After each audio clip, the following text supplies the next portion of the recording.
నమస్తే. మీ పేరు? రమణారెడ్డి. ఏం చేస్తుంటారు? వ్యవసాయం. ఎలా ఉందన్న ప్రస్తుతం? వ్యవసాయం దరిద్రం పట్టింది నాకు జగన్ వచ్చిన తర్వాత. ఎందుకంటే ఏముంది, ఇరిగేషన్ ఏం లేదు, డ్రిప్ లేదు, ఒక సబ్సిడీ ఏమీ లేదు. ఏదో ఇప్పుడు నామం మాత్రం ఒకసారి ఇచ్చిండు, అయ్యి ఆపేసిండు. ఏముంటది, ఒక చుక్క నీళ్ళు వస్తాయి. ఐలిగొండ అన్నాడు, ఐలిగొండ ఓట్లే అడగను అన్నాడు. ఎలిగొండకు ఓట్లు అడగను, ఎలిగొండ చేసి వచ్చి ఓట్లు అడుగుతాను. చేసి సెకండ్ టర్మ్ పూర్తయిందని కూడా వచ్చింది కదా. పూర్తయింది కాదు, మాకు కావాల్సింది నీళ్లు వచ్చినాయా రాలేదా. నువ్వు సెకండ్ టర్మ్ అయింది, అప్పుడు చంద్రబాబు ఉన్నప్పుడే అయినాదని చెప్పిండు. ఇప్పుడు ఏనా అయ్యేదేమో. ఎలక్షన్ ఒక నెలలో ఉన్నాయి కదా, ఎవరు గెలిచేదేమో జనాలు తీర్పిస్తారు కదా. మీరేమనుకుంటున్నారు, ఎవరు గెలిచారు? టీడీపీ గెలుస్తుంది. ఎర్రగొండపాలెం గెలుస్తుంది. మన ఉమ్మడి 12 నియోజకవర్గాలలో 10 నియోజకవర్గాలు టీడీపీ గెలుస్తుంది. పైన ఎవరు గెలవచ్చు? ఆయన కూడా చంద్రబాబు అయితేనే బాగుంటది కూడా. అంటే ఎందుకని సంక్షేమ పథకాలను అందిస్తున్నాడు కదా. ఎందుకు ఏంటి చెప్పు, నిన్ను సోమరపోతుంది తప్పేమన్నా. సంక్షేమ పథకాలు సోమరిపోతులు చేస్తుంది. ఏంటికి ఆ 16,000 ఇస్తుండు, వెనక అందరినీ పొడుచుకుంటూ వస్తుండు. అమ్మ ఓడి అయ్య ఓడి అని. ఏంటికి అమ్మ ఓడి చెప్తున్నాను. ఏంటికి గవర్నమెంట్ పిల్లలు చదువుతున్నారన్నారు, ఇచ్చుకో. గవర్నమెంట్ చదివే వాళ్ళకి ఆడ వాళ్ళు గవర్నమెంట్ చదివే వాళ్ళకు నువ్వు ఇస్తే వాళ్ళు ప్రైవేట్ స్కూల్లో చేర్పించుకుంటున్నారు. నువ్వేం ఉపయోగం చేసినావు? అంటే రానున్న రోజుల్లో గవర్నమెంట్ స్కూల్ చదివిన వాళ్ళకే ఇస్తా అంటుండే కదా. ఏంటిది ఇచ్చేది? ఆయన ఉంటే కదా. మళ్ళీ రాడా 175 వస్తాయి. రాత్రి ఏం చెప్పిండు తిరుపతిలో? ఏం చెప్పిండు? ఓడిపోతే ఓడిపోయి అన్నాడు. ఇంత అంతే చదువుతాడు. రేపు కూడా కేసీఆర్ టైప్కి వచ్చింది. ఓడి వాడ కూడా తింటూ పడుకుంటా అంటే అయితే వాళ్ళకి అదే కదా చేసేది. తనుకునేది జనాలే కదా. చిన్న స్థాయిలో తనుకుంటారు. పైసలు వాళ్ళకి ఏముండదు. ఖమ్మం మందా పడుకుంటారు. ఏడ మటకు చచ్చేది ఇల్లు. అంతకు మించి ఏముండదు. మీ నియోజకవర్గంలో పవన్ కళ్యాణ్ ప్రభావం ఏమైనా ఉందా? అంటే పవన్ కళ్యాణ్ ఓట్లు లైలే వాళ్ళ ఒక 5,000 పోయినసారి కూడా పడ్డాయి. ఆ ఓట్లన్నీ ఇప్పుడు టీడీపీ చేసుకోవాలి కదా. సమన్వయం బాగానే ఉందంటే ఈ మధ్య కాలంలో కొట్టుకుంటా ఉన్నారు కదా కొన్ని చోట్ల. అయ్యి మామూలు ఇప్పుడు ఒక కుటుంబం అన్న తర్వాత అన్నదమ్ములు కలుపుకునేది వాస్తవం. అది మళ్ళీ కలుపుకుంటారు. ఏముంటది అది? అదేం పెద్ద సమస్య కాదుగా. దాన్ని ఎప్పుడు కలహాలు అయ్యి ఇంటి కలహాలు ఎప్పుడు ఉండేది. ఇది ఎన్నొద్దు. ఆయనకు దమ్ము ధైర్యం ఉంటే వాళ్ళ అమ్మ చేత వాళ్ళ చెల్లి చేత ఓటేపించుకోవాలి చాలు. చెల్లి కాంగ్రెస్ పార్టీకి వచ్చింది కదా. ఎందుకు వచ్చింది? ఎందుకు వచ్చింది? నీ దరిద్ర పాలన బాగలేక వచ్చింది. అది చెప్పు. మనం వాళ్ళ అమ్మ ఎత్తది ఓటు. వాళ్ళ అమ్మ ఒకటి ఎత్తది. వాళ్ళ అమ్మమ్మటి తిరిగితే కొడుకమ్మటి తిరుగుతుంది. వాళ్ళు బిడ్డమ్మటే కొడుకమ్మటే తిరుగుతూ ఉంటుంది కదా. కొడుకమ్మటి తిరుగుతుంది. మరి ఏమెందుకు పోయింది?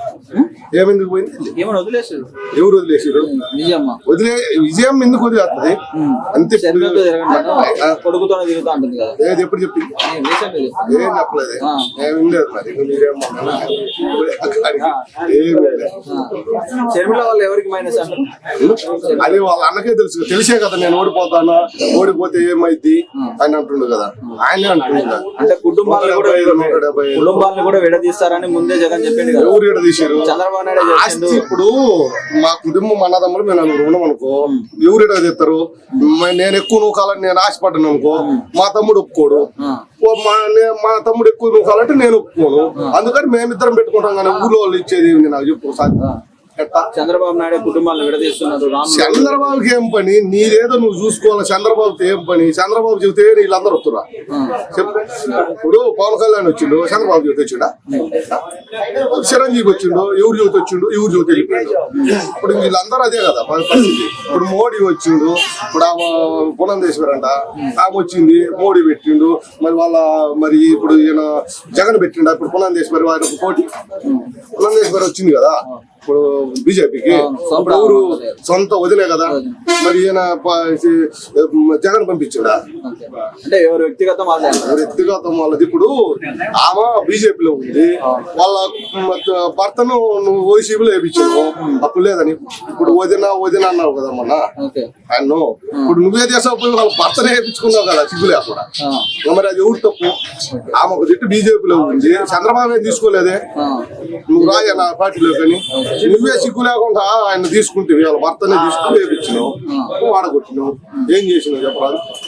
ప్రజలకు ఏం చేసినావు ఒకటి చెప్పమనబ్బా. ఒక రోడ్డు అన్న బాగా చేసిరా. నిన్న కంప బీకిచ్చి అది మాగుంటా వీళ్ళందరూ ఫోటోలు పెట్టుకోరు. అన్ని కంపలు బీకిచ్చి అంటే కంప మీకేగానే రోడ్డు బాగా అయిపోయింది అట్లా గుంతలు కూర్చేది కదా ఏ రకంగా నువ్వు అభివృద్ధి చేసినావు అభివృద్ధి ఇప్పుడు వాళ్ళ సొంత చెల్లెలు వైవి సుబ్బారెడ్డికి బిడ్డ సొంత చెల్లెలు సవాల్ చేసింది నీ అభివృద్ధి ఎక్కడ చూపి మేము అందరం తీసుకొని వస్తున్నాను బజార్కి రమ్మన్నది మరి పరిస్థితి ఏం చెప్పు మమ్మల్ని అంటే తీసేయబ్బా మేమంటే వాళ్ళ సొంత చెల్లెలు అన్నది కదా ఏ పక్కన చూపి అందరిని తీసుకొని వస్తాను రోడ్డు మీద కూర్చున్నాము రమ్మన్నది వాళ్ళ బాబాయ్ చర్చ బహిరంగ చర్చ చేద్దామన్నది సొంత బాబాయ్ని సవాల్ చేసింది మరి అది ఏంది అది చెప్పమనండి ఇవన్నీ ఎందుకు ఏమీ చేయలేడు దరిద్రం పట్టి ఇప్పుడు మా జగన్ అనే అందరం మేము రెడ్లు అందరం పెట్టి గోటాలు దించుకొని తన్నుకోనేడా చేసేసారు చేసినందుకు బాగా నోట్లో పెట్టి అట్లా వరకు ఏం చేసింది చెప్పమ్మా నాన్న ఏం చేసింది తిప్పలేదు ఇప్పుడు మాకు ఎలుగున చేస్తాడు